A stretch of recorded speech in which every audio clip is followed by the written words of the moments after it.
पण मला असं वाटतं की शेतीसारखा एक विषय आहे जिथं आपण जर पाणी दिलं शेतीला, इस्रायलला गेलो होतो शेती पाण्यासाठी 1996 ला।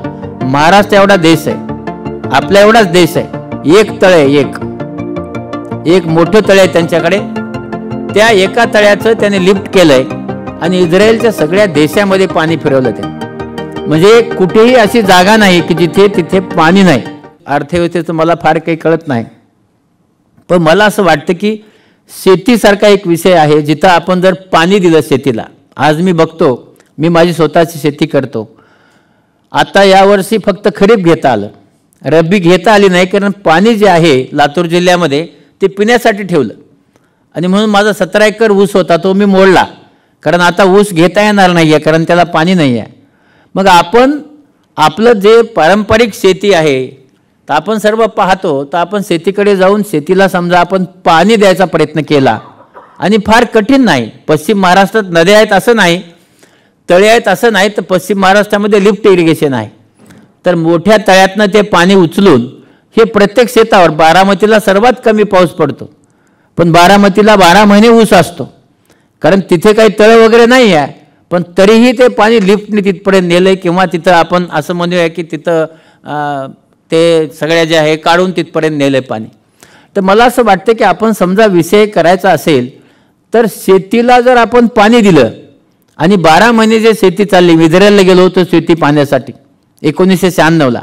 महाराष्ट्र एवढा देश आहे, आपला एवढाच देश आहे, एक तळे एक मोठं तळे आहे त्यांच्याकडे, त्या एका तळ्याचं त्याने लिफ्ट केलंय आणि इस्रायलच्या सगळ्या देशामध्ये पाणी फिरवलं त्याने।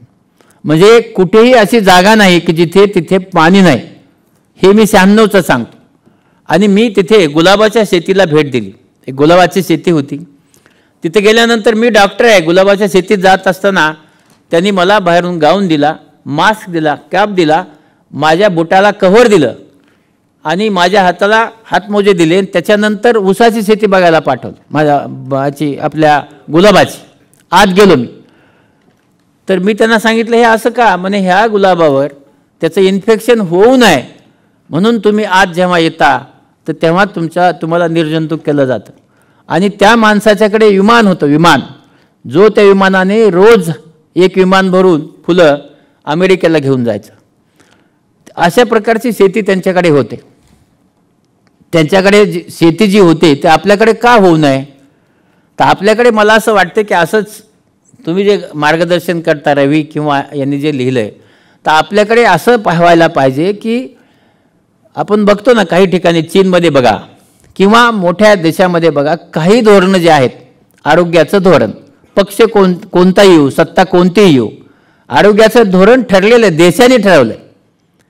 तसंच तिथलं जे धोरण आहे, कुटुंब संस्थेचं धोरण ठरलेलं आहे, तिथलं आपण इरिगेशनचं धोरण ठरलेलं आहे, आरोग्याचे धोरणं जसे ठरलेले आहेत। म्हणजे काही 5 अशा गोष्टी आहेत की ज्या 5 गोष्टी ठरलेल्या आहेत की ह्या अशाच होणार, असं झाल्याने आपल्या देशाची प्रगती होऊ शकते।